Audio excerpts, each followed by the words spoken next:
We had a jobs report come out on Friday. It was not everything that we would want it to be. And on top of that, we have a problem moving goods, not only around this country, but around the world. Are the two attached to each other? Are they similar combined issues? Yeah, probably. So the good news, though, is that if you stick around for the third segment, we are going to explain to you how we believe that you can thrive and survive despite all of the dour and dreary news that is out there. So stick with us through the whole thing. We promise there's a payoff at the end. My name is Dan. This is the Soule of Wisdom. Keep your hands and feet inside the vehicle. Buckle your seatbelts, because here we go.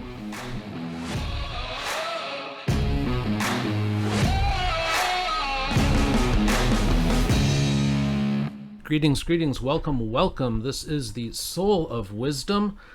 I am Dan, your host with the most. Also here, the gorgeous Gab-gifted God voice. The producer wife, Beth. Say hi to the lovely people. Hello, lovely people. There you go. So, we were sitting here talking about what it is that we're going to talk about, and we came to the conclusion that we sat here talking about it for so long that our butts are now asleep in our chairs. Yeah. But we don't want to get up and stretch, because then we might lose the momentum that we tried to establish as our butts were falling asleep in our chairs. So we're going to do this with numb rear ends. Hopefully, we can still pull this off. Yeah. And we're not, well, we generally don't talk out of our butts, so. That's true. So we should be okay here, theoretically. All right, so we should probably get on to the real stuff and not bore people with butt talk. Yeah. Okay. I don't think that's why they're here. You sure? Well, that's I'm our sure. after hours podcast, Yeah. isn't it? Yes. Yes, Soule of Wisdom after hours. Check that out. I'm sure you'll be able to find it real easy. Doesn't really exist. Okay. So let's get right into this. In case you haven't noticed, the jobs report came out on Friday. It did not paint what I would call a glorious, happy picture. No. No. I predicted that one. You did predict that one. We were talking about it on Thursday. Yep, the producer wife said on Thursday that jobs report's going to come out and it's going to be bad. And me being the eternal optimist, I said, well, yeah, probably, but you know, it is going into Christmas. All the unemployment stuff's finally gone for the extended benefits. Maybe there'll be something. It might be okay. No, it wasn't. So we're on the left coast. So when these reports come out on Fridays, they come out before the sun comes out here. So you got to get up early. And I was listening to I believe it was CNBC I had on at the time. And the report came out, and the analyst that they had on as they were reading it made this audible gasp. He's like, oh no. So that just kind of told the tale right there. That set the tone. Yeah, that totally set the tone. So if you are watching on the video side and you are not one of our visually challenged podcast listeners, you can see that I've got this article pulled up from MSNBC. And specifically, they were expecting a job increase of 500,000. They only got 194,000. Unemployment rate did fall from 5.1 to 4.8. In theory, excuse me, folks, I'm a little hoarse today. I'd rather be a human than a horse. Yeah. Sorry about your luck, babe. Horses are bad people, too. Yeah. Yeah, I think we learned that from Family Guy. Anyways, so the job report, unemployment was 5.1, now it's 4.8, but that doesn't paint necessarily a great picture if you are not familiar with how unemployment rates are handled. It only counts people that are actually out there looking for work. Yeah. And it would appear that there's not necessarily the amount of people out there looking for work that there should be.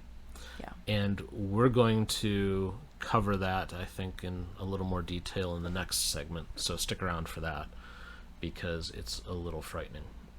But what I found interesting when looking at this and digging a little deeper is that, and you know, everybody's trying to put a good spin on it and whatnot, because that's what happens.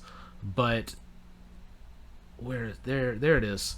The headline number, it says, was hurt by 123,000 decline in government payrolls. If you dig a little deeper, specifically this is in the education sector. So going into September, when school payrolls generally increase, they hire more people. They aren't hiring them. No. So that's a problem. So we're going to dig into that a little bit deeper too. The third article, I believe, that I pull up has a little bit more data on that. Leisure and hospitality had the largest gain, 74,000 positions.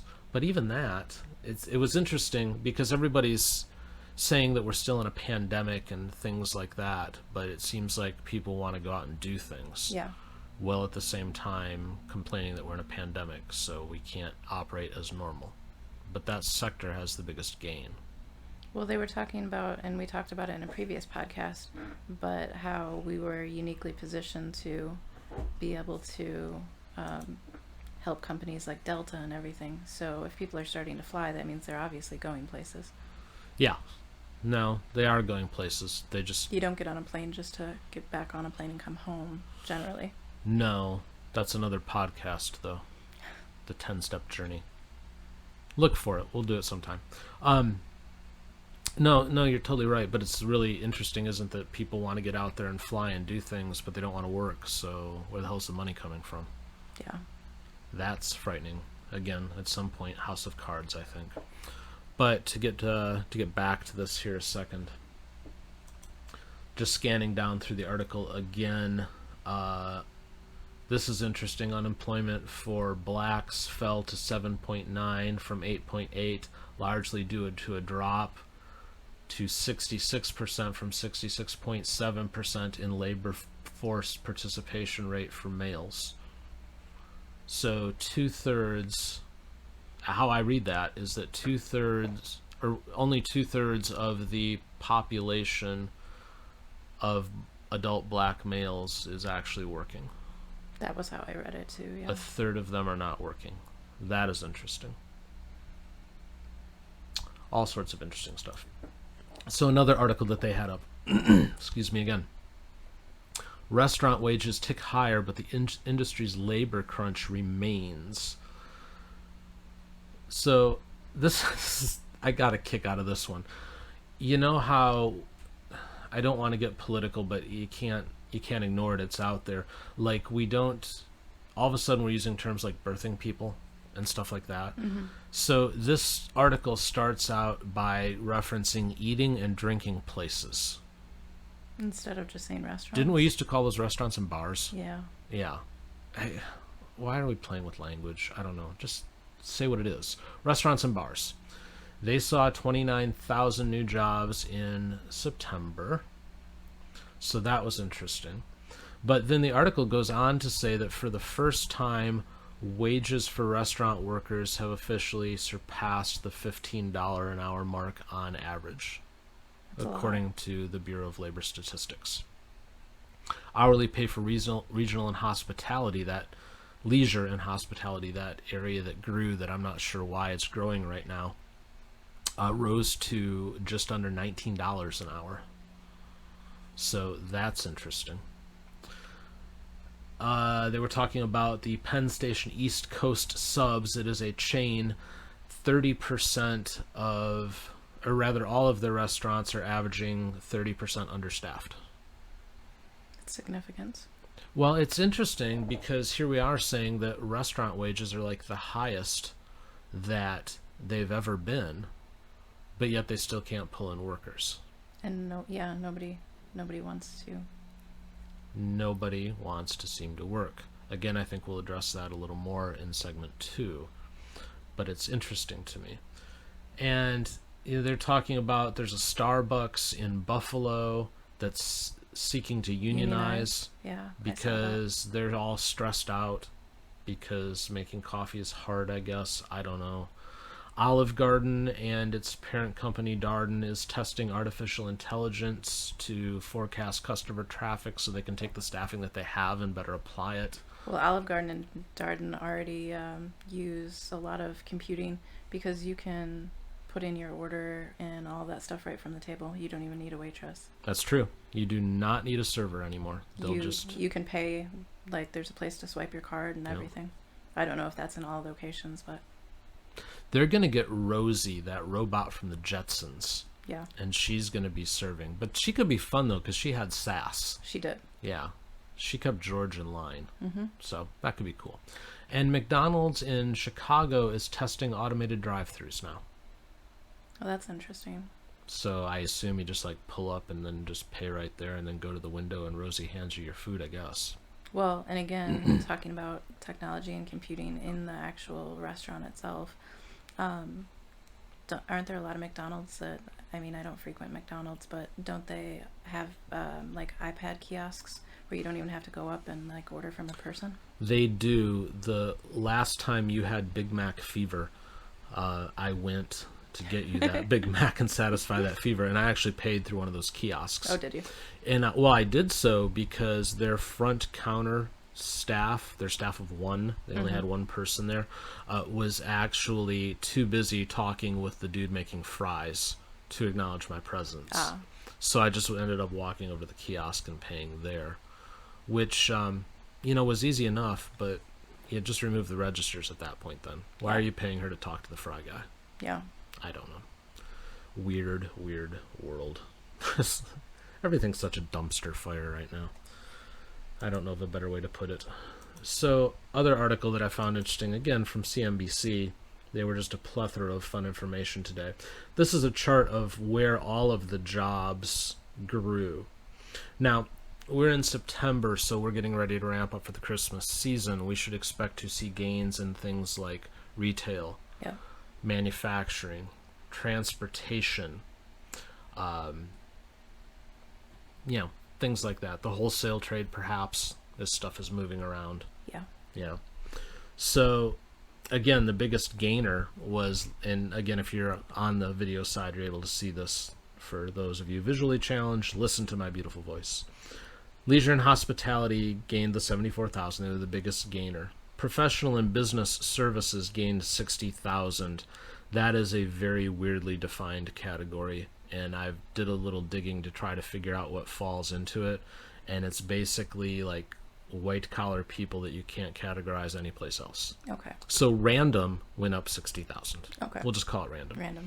So the retail trade only went up 56,000. You would expect that to really be ramping up right now, but it That number didn't. should have been like it quadrupled anyway. Oh yeah, no, you should have added like 200,000 at least at this point, because you got to get these people onboarded and trained and ready to go for the selling season. Well, this week already we walked into Lowe's and they had Christmas trees up. So, Oh, yeah. I mean, Yeah. we don't even wait until Halloween to put out Christmas decorations anymore. So that means they should definitely be starting to train their staff. Well, that's just it. They got the trees up, but there's not anybody out there to help you if you need to If get you need one. one, yeah. Yeah, so that's, just a little bit of background. Beth and I have an incredibly strong retail background.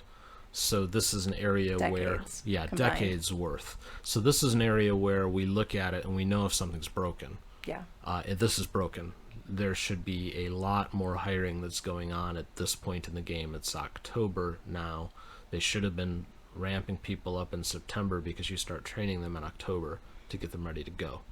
So, And the average consumer should be very concerned about that, because unless you're buying everything online, that means anytime you go into a store to try to buy something, you're going to be waiting and waiting and waiting. oh, we're already waiting. I you know, know, but it's going to get worse. What did we say in one of the previous episodes where we were talking about like a half an hour wait just to check out? And meanwhile our ice cream is melting through the bottom of our cart, and Yeah. meat's rotting, and babies are screaming around us because they want to just go home. Mm-hmm. Yeah, it's good times.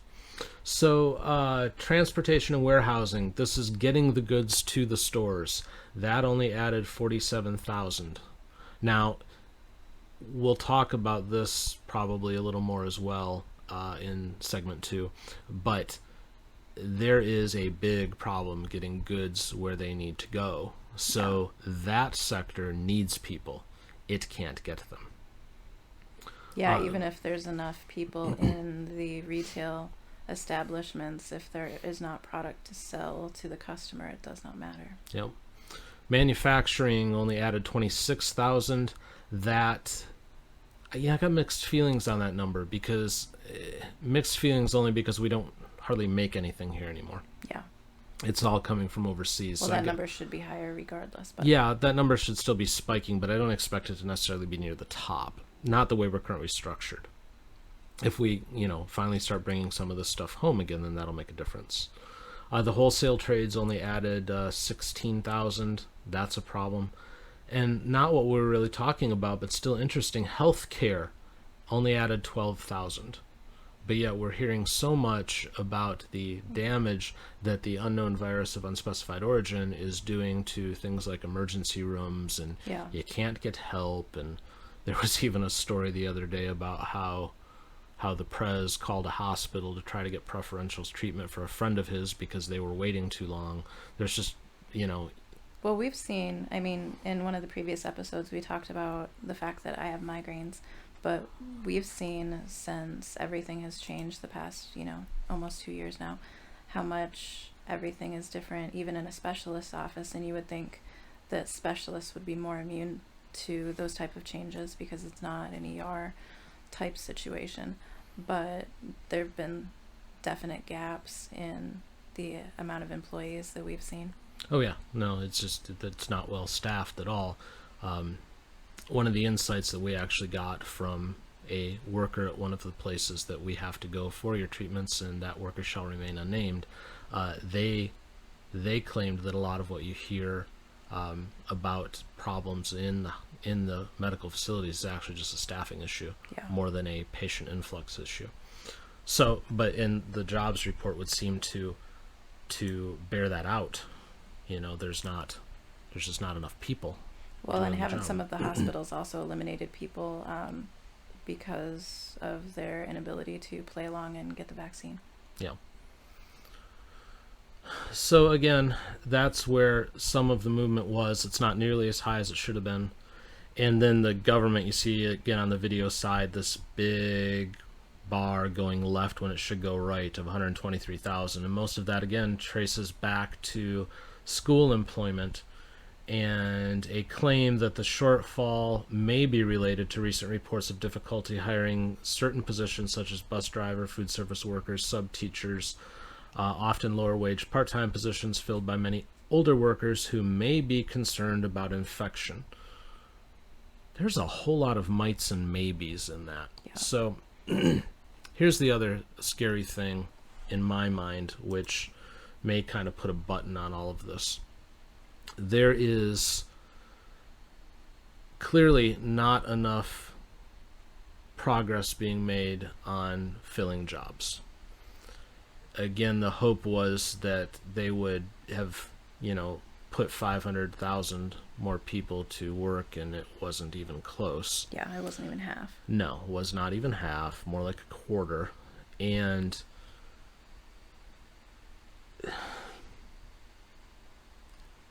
something as important as, in theory, as important as school, they can't fill these jobs. Yeah.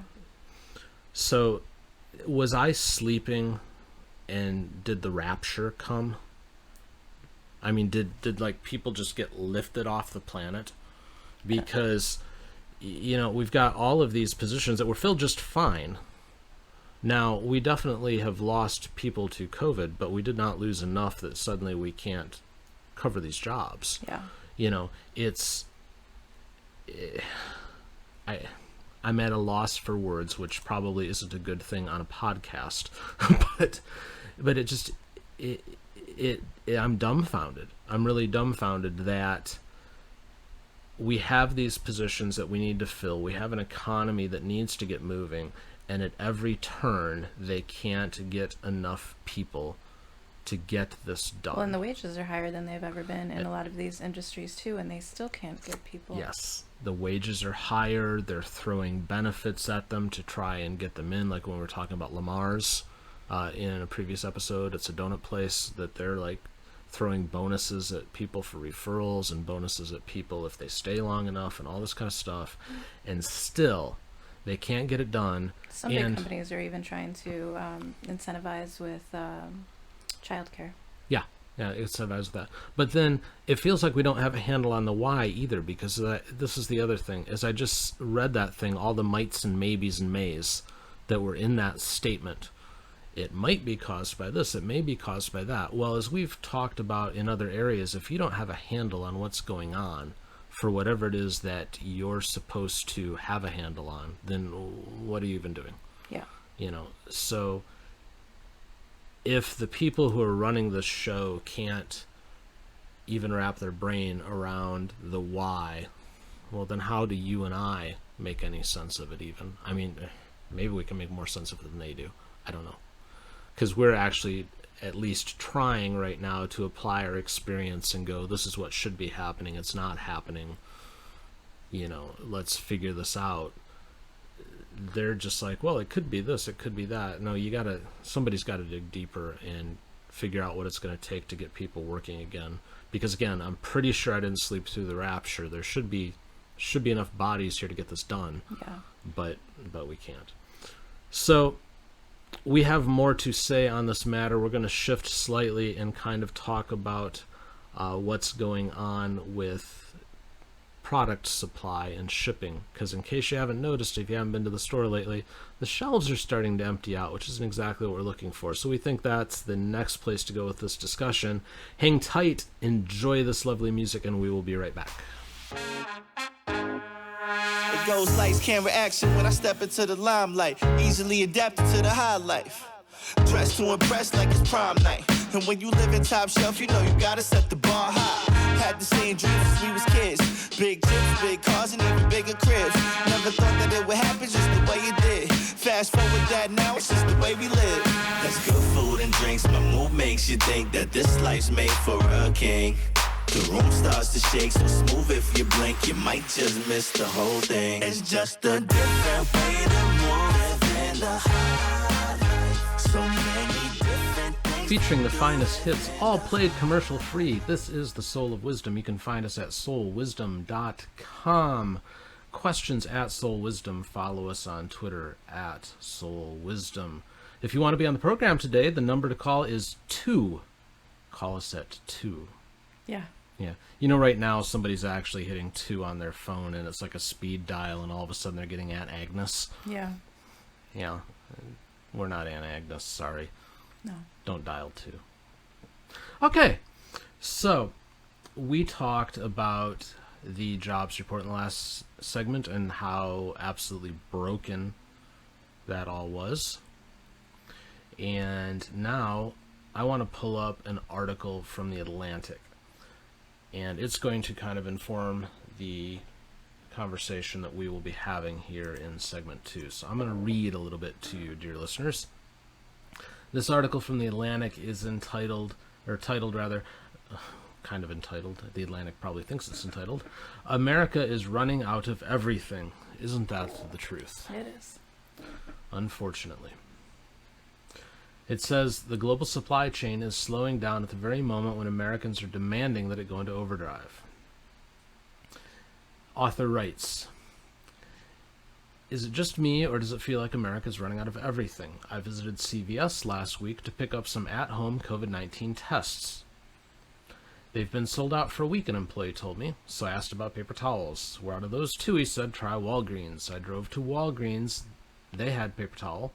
But when I asked a pharmacist to fill some common prescriptions, they told me they'd run out. Try the Target up the road. Target's pharmacy had the meds, but its front area was alarmingly barren, like a canned food section of a grocery store 1 hour before a hurricane makes landfall. This is the new economy. 1 hour errands are now multi-hour odysseys. Next day deliveries are becoming day after next deliveries. That car part you need, it'll take a week. That book you're looking for, come back in November. The baby crib you bought, make it December. Eyeing a new home improvement that requires several construction workers, pray for 2022. Ain't that the truth? The U.S. economy isn't experiencing a downturn akin to the 1970s period of stagflation. This is something different and quite strange. Americans are settling into a new phase of the pandemic economy in which the GDP is growing, but we're also suffering from a dearth of a shocking array of things. Test kits, car parts, semiconductors, ships, shipping containers, workers.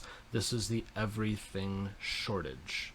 The everything shortage is not the result of one big bottleneck in, say, Vietnamese factories or American trucking industry.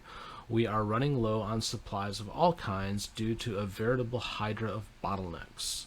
The coronavirus pandemic has snarled global supply chains in several ways. Pandemic checks sent hundreds of billions of dollars to cabin-fevered Americans during a fallow period in the service sector. A lot of that cash has flowed into hard goods, especially home goods such as furniture and home improvement materials.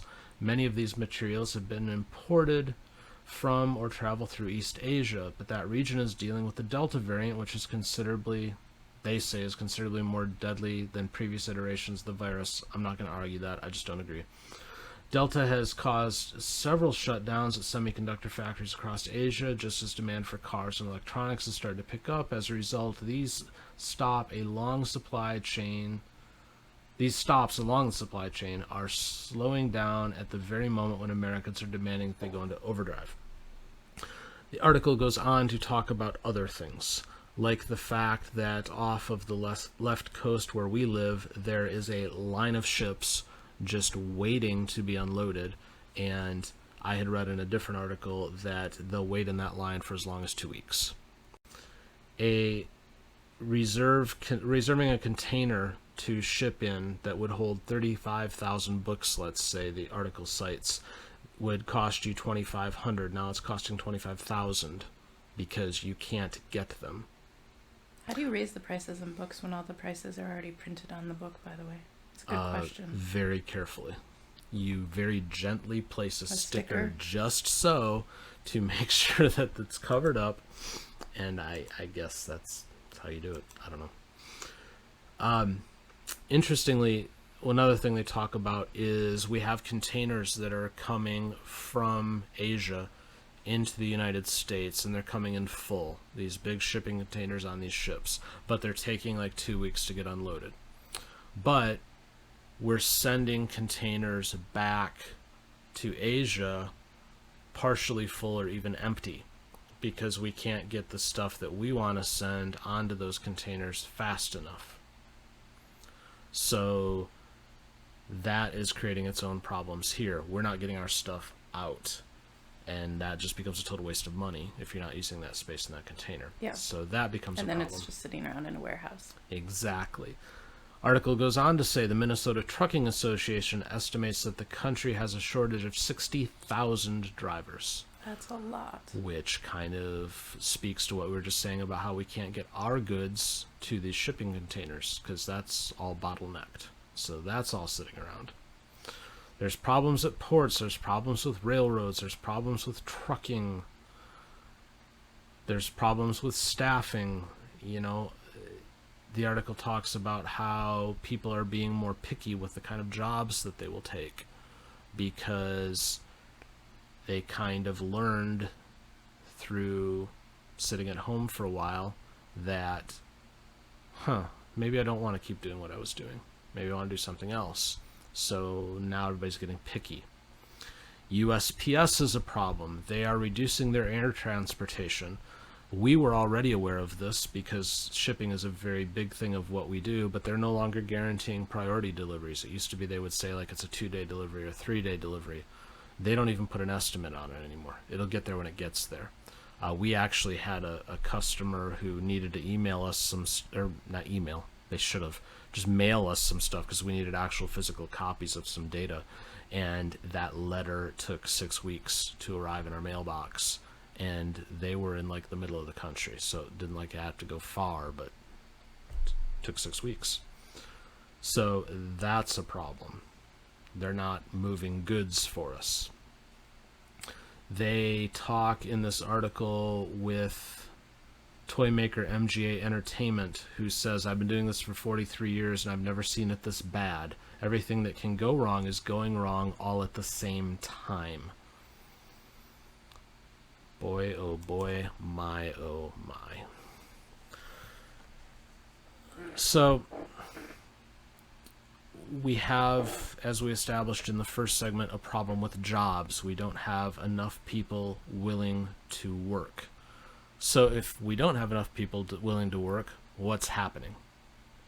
We have all these goods that we need to bring into the United States because we don't make enough of our own stuff anymore. But even the stuff we are making isn't getting where it needs to go. Yeah. Well, just to keep it on the stuff we're importing for a moment, though, because you make a good point, and I want to go there too. But just to finish that up, you've got these ships full of shipping containers just sitting off the coast that can't get unloaded because they don't have enough people to unload them. They can't process them fast enough. Yeah. It used to be a ship would pull up and it would get unloaded, and the goal was 0 delay. Yeah. 0 delay is hell and gone from 2-week delay. Yeah. And you got to pay these people while they're sitting on the ship too.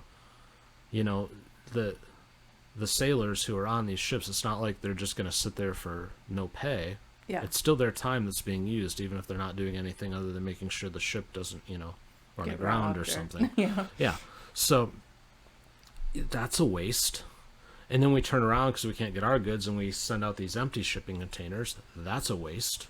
Everything's a waste because people don't apparently want to go do the job. So, and then to go back to what you were saying, domestically with our own things, we don't have enough truck drivers to move things. USPS, which is, I've used this phrase enough today, but I'm using it again, a dumpster fire. They are poorly budgeted, poorly managed, poorly everythinged, and they can't get it together to run a cost-effective operation, so they're making cutbacks. And good luck if you're trying to ship anything through them. So you say, well, go to USPS or FedEx. They're not always a whole lot better. And honestly, it feels like the packages that we try to move and that we get through USPS and FedEx tend to be more damaged. Yes. So that's no good because they just throw stuff around like it's a ball or something. They probably play soccer with it. I don't know. Yeah. But so you've got this issue of movement, and not only does that keep you from filling shelves at your stores, but frankly, it's also going to cause problems in goods that are perishable.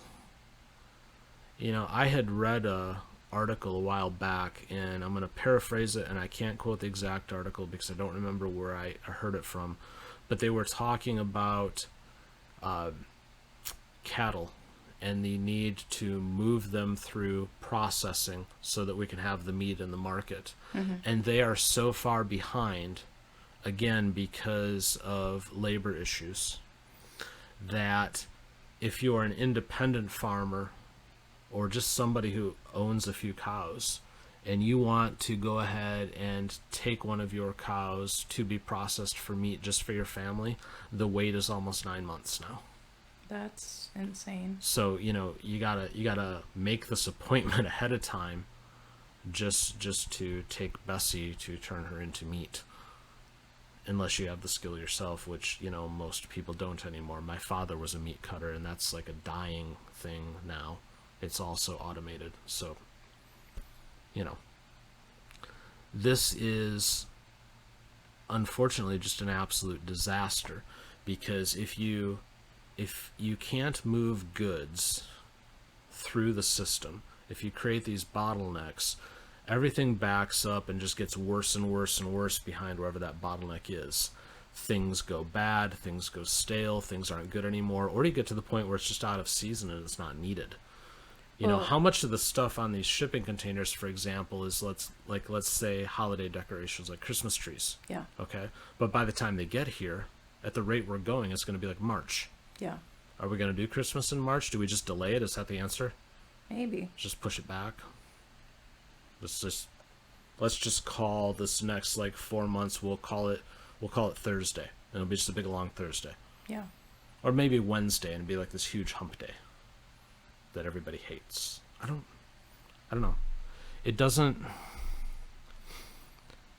I don't know exactly how this gets worked through without some kind of major damage and major loss. That's my concern.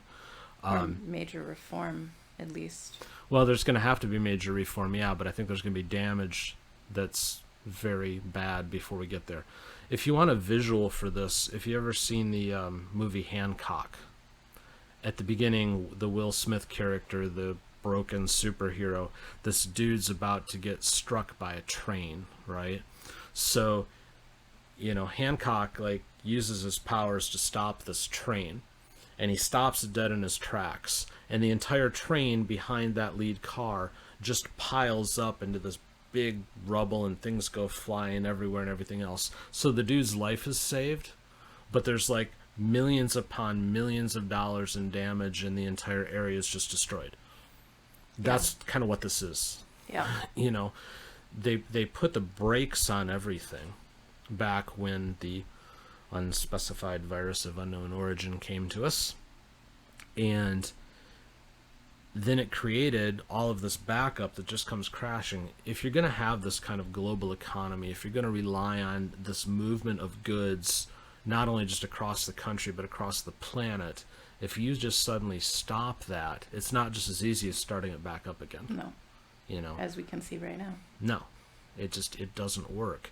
But, as the article was pointing out, the result of this is an everything shortage. We've used this example before, but it's so true for everybody, which is why I like using it. We go to the grocery store, and it's a crapshoot every week as to exactly what's going to be there at this point. Yeah.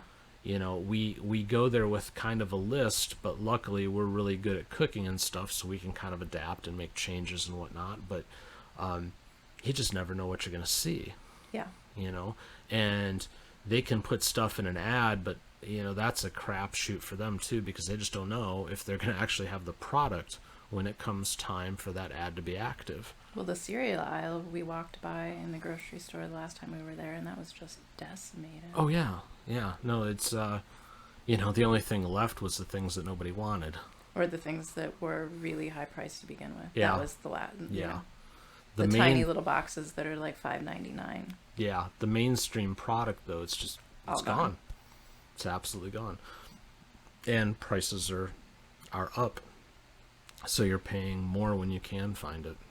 But this isn't a section where I can necessarily say I've got an answer for how to fix it, because I don't know how to get it fixed per se, other than to get people working again. But unfortunately, I think to a large extent, our friends at the federal government, when all of this pandemic stuff started going down, I get there's a lot of me that gets the concept of we didn't know what we were dealing with, so let's just kind of chill on stuff, and the whole 14 days to slow the spread. But it was devastating, because as soon as that started, we started throwing money at people. We started shutting down businesses, sometimes arbitrarily it seemed. We started putting in all these controls, all these restrictions that took away people's movement, people's ability to spend properly. But then at the same time, we keep throwing the money, which I think trains people to consider whether or not they even want to work. The thing with most humans, unfortunately, is that if there's an easier way to get through something, you're more apt to pick that easier way. I'll interject real quick and say it's also, we've talked about this before and other things, but it's a momentum thing. Whatever you're doing begets more of it. So Yes. If you are actively working and you are in a good mood and you enjoy your job, you're going to want to do that job more. If you're sitting on the couch watching Netflix and whatnot for the past year and a half, you're going to want to keep doing that because that's what you've been doing for a year and a half. It's not more complicated than that. I think that's a big part of the problem. That is a very good point, producer wife, and you're right, we do talk about that. And that's true in all aspects of life, anything you do, business, personal, interpersonal, any of it. The good begets more good, bad begets more bad. Your momentum point, very, very well put. But we have, they just shut it all down, started throwing money at people, and it created this kind of bad momentum. And I think now, there's a lot of people out there who are kind of questioning everything. Well, why should I work? Well, why do I want to work? that's something that I struggle to wrap my own brain around, because I'm a worker. I want to go do things. I want to be productive. It's very much how I'm defined. But there's a happiness and a inner peace, I think, that comes from actually doing something. And, even economy aside, how healthy is it going to be for these people to just not be working? I think they're going to go mentally nuts. Yeah. You've got to... Well, there's already been large upticks in mental health issues. Yeah, no, it's in true. the last year and a half, 2 years. Yeah, that's another good point. So, but again, I don't know what to do about this other than somehow convince people that they need to work. And unfortunately, we've taken away the extended unemployment benefits and everything else now, but it still doesn't feel like anybody's in a real hurry to go work. So I don't know if it just needs to get to a point where people can't feed themselves anymore. I hope it doesn't have to get to that their point. cars start getting repossessed. They get tossed out of their houses, but even there's all sorts of eviction controls and stuff that are still going on in a lot of areas. So I don't know, but I guess as long as we're making it possible for people to find a way to live without working, I don't think this gets better. I agree. So at some point, somebody's got to come along and say enough is enough. And maybe it needs to happen one person at a time. Maybe, dear listener, if you agree with what I'm saying and you know people that aren't interested in getting out there and participating in the economy, maybe you need to go kick them in the rear end and say, hey, go to work, I'm doing it, you do it too. Something like that. I don't know. Again, I don't have all the answers. I wish I did, but I know that this is a problem, and I know if we don't figure it out, we are in trouble. But fear not, I guess, because in segment 3, we're going to talk about a way perhaps forward for the small business and the independent kind of people in all of this disaster, where they might be able to come out on top. So stay tuned, and we will be right back. I'm going in one time, these record labels all in my face, trying to forfeit my race, but still I'm going in one time, no matter the opposition I face, staying true to my faith. I'm about to give them what they want, what they need, what they ask for, give them what they want, what they need, what they ask for, give them what they want, what they need, what they ask for, give them what they want, what they need, what they ask for. Yeah, are you not entertained? Ain't this what they tell you hustle for? I'm on my gladiator monologues, Russell Crowe, and honestly, I don't see what the fuss is for. You let your money blow and all we trying to do is sow it, just so you know. Okie dokie, welcome back to the Soul of Wisdom, soulwisdom.com. Email us questions at soulwisdom. Follow us on Twitter at soulwisdom. We don't know what you did during the break, but we ate cookies because we wanted to sweeten ourselves up for this final segment where I'm hoping to present something that is a little more positive when everything we've talked about is a little more dour and serious and heavy. I think there's a way forward for people like Beth and I. So if you are like us, you might benefit from this last segment. But before we go there, Beth and I were talking about something which I think might put a nicer bow upon the discussion that we've had thus far. And Bethy, you were talking about the fact that you believe in large part what we have here is a people problem, kind of a government-created people problem, if I understood you correctly. Yeah, I think, as we said as I said in the last segment, that when you're doing something, it begets more of that thing. And in this case, the government created a situation where all of a sudden we were paying everyone to sit at home and do nothing. And in any modern economy, that's something that's never been tried before, and probably for good reason. But we were creating problems by doing that at the time that we didn't even know existed. And what we're seeing now is some of the fruit from the forbidden tree, so to speak, of that situation that we created so long ago. And the people problem in this case is just that, everybody, once you're paid to sit at home and do nothing, why would you ever want to do something different? No, it's very true. I mean, in some aspects, the last year and a half has been really bad for a lot of people and for very many different reasons. But in some regards, a lot of people probably had a lot of fun sitting at home with their families and being paid to do so. Yeah. No, that's a good point, and it kind of made me think of something that I've always said too, and I'm sure that you heard me say it back in the day when you worked for me many moons ago before we even started dating. But I always told people that any and all business is a people business. Oh, yeah. So, you know, it doesn't matter what you're doing, whether it's, you know, manufacturing or building or programming or customer service or making jewelry like we do with our Etsy shop, stuff like that. It all revolves around people. Yeah. And if you Even don't... if you're digging ditches, it's Exactly. still ultimately for a neighborhood. Or, I mean, right now there's a bunch of new home construction going on around us. Yeah. And there's construction workers out there, and they're not dealing with the people who are going to live in those homes, but they're making homes for people. Yep. Yeah, people are involved at every step of the way, one way or another. Even if a business is mostly automated, there's still people that are involved in keeping that automation moving, getting that installed, making sure it's working, all of that. Well, yeah, if the program fails, then the automation stops. Somebody has to correct that. Exactly. So, yeah, I mean, I think you make a good point. If we've got a people problem on so many levels, because if we've taught them to kind of remove themselves from the equation, well, then if all business is a people business, that becomes a problem because you don't have the people there to do the business. I think what's scary, though, also, is that the people who are currently in charge right now, and I'm not even remotely taking sides because I think it's everyone in charge right now, state level, local level, they're all sitting back and going, well, why is this a problem? Why do these problems exist?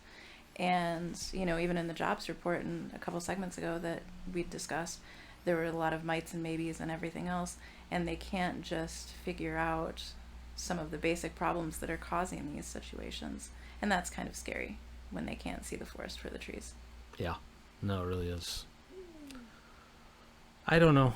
Like I said, that whole subject matter is very down. It's very dour. But unfortunately, we have to face it. You know, I'm a big believer in truth, and things kind of are what they are, and you can't run away from something. You can't ignore it. At some point, we're going to have to figure this out and deal with it, or it all comes down like a house of cards. Yeah. But in the meantime, let's lift the mood just a little bit, because I have an observation. The producer wife agrees with me, or she's humoring me, one or the other. We'll figure it out.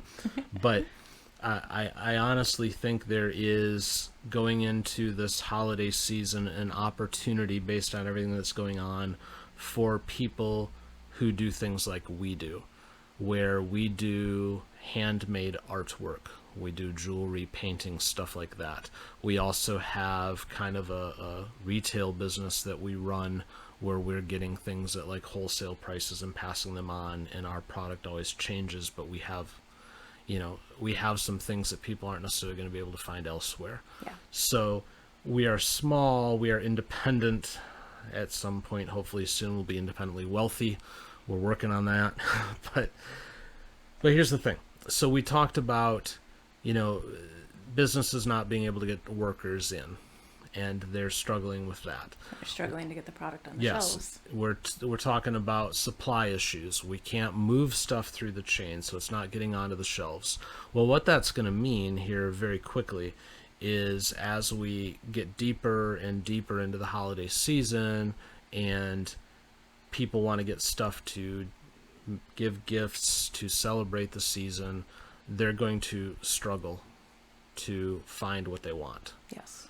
And the shelves are going to go bare. Now, this isn't, you know, some kind of reactionary sky is falling kind of situation. It's the truth at this point, and anything you Well, read... the shelves are already starting to go Yeah. bare, and we're not even close to the Christmas season. Yeah, So. that's just it. They're already bare, and anything that you read, anything that you see, backs that belief and backs that idea. So it's not just you know, us sounding some kind of alarm bell. This is going to happen, and it's already, I think, a little too late to stop it.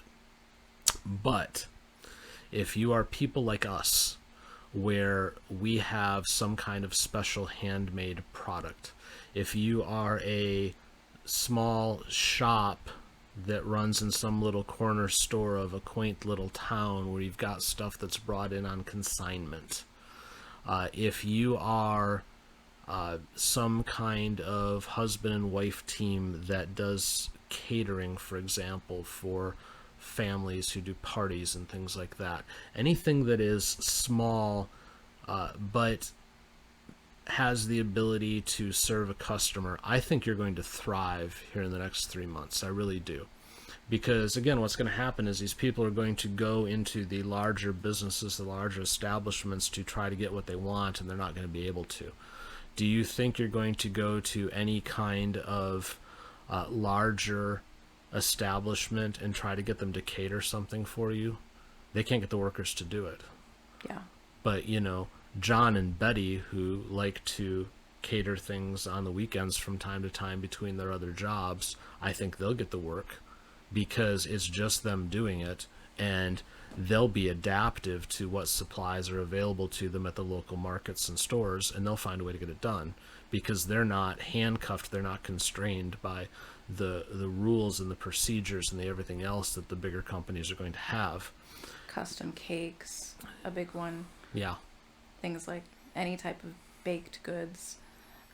We've already seen that within the past year and a half, but that for a while was almost impossible to find. If you wanted donuts, for example, that were actually like baked in the grocery store, good luck.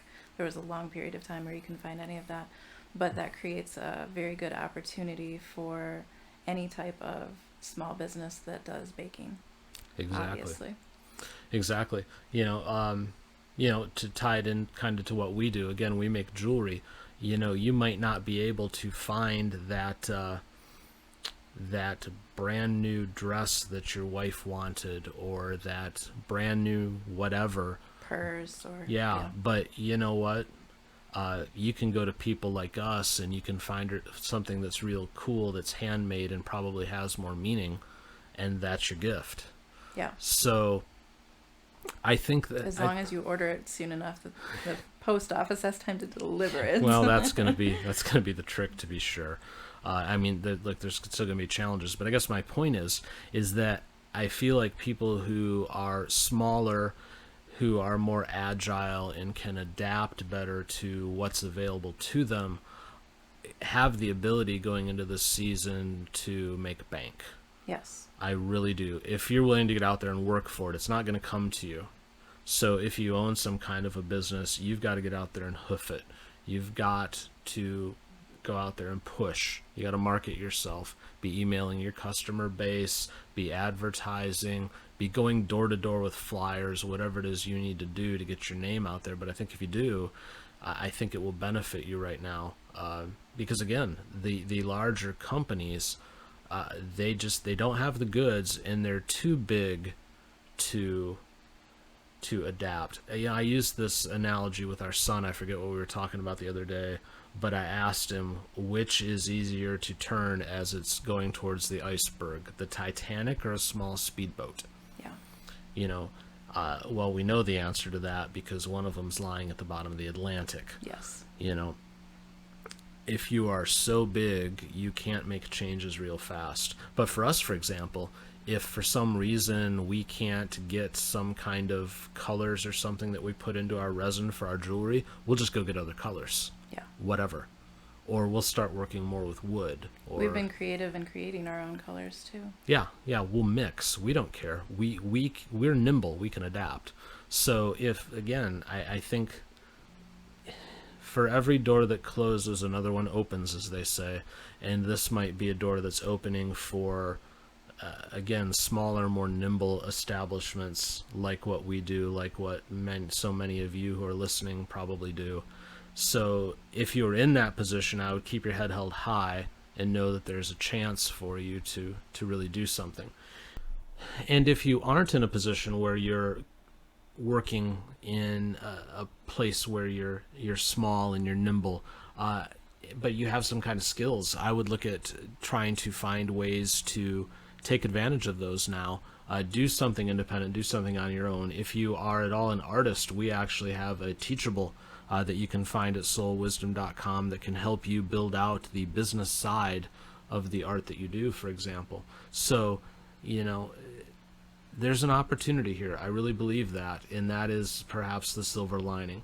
those who are small and nimble are going to be able to maneuver through this and figure out ways to make things work. If Where you are, the- I'm sorry. No, it's okay. I was just going to say where the bigger corporations are going to struggle, but go. I was just going to say, if you are by chance one of those people who is dragging their feet and not wanting to get back into the regular sector and go back to a 9 to 5 or go back to the restaurant industry or what have you, and you don't want to do a traditional gig type job where you're, working Uber or something like that, this might be an opportunity for you to try something like what we've been discussing, whether it's art or just any type of small handmade item or something like that. Maybe that is your niche and maybe you can make that work for you. Yeah, we certainly did. I mean, we spent, years upon years out in corporate America until we finally decided enough and decided to go it on our own. And, this is the most fun we've ever had, I think. Oh, by far, yes. So, we make our money doing what we love and having fun doing it. So, there might be an opportunity there, to her point, to try something new. But nothing's going to be handed to you no matter what. And, well, you can say, well, Dan, the government's handing money to people. Yeah, well, that's going to either stop, or if it continues, that money's going to be worthless. And you're not going to get what you want with it. So either way, there's nothing that comes for free. There's nothing that comes easy. But I truly believe that those of us who are nimble will thrive and survive through this. Those are my thoughts. So we can end on a little bit of a positive note on what was probably otherwise a somewhat dreary episode. But again, we have to speak the truth. We have to talk about these things. If we don't know the problems and we don't face them, then we will never win. And we like winners here, don't we? We do. And if you have any questions about anything we've talked about, or heck, even if you have questions about the fact that we talked about having a teachable, let us know. Yeah. Questions at soulwisdom.com. Find us online at soulwisdom.com. Send us a tweet at soulwisdom. Send out a smoke signal, whatever it takes. Carrier pigeon Pigeon. instead of the Yeah. Twitter bird. Yeah. Don't hire a truck driver, though. They're hard enough to find. They need to move goods, not messages to us. Yeah. I think we'll leave it on that note. Thanks for listening. We'll be back with you again soon. Until next time, be happy. We'll talk to you soon. Bye.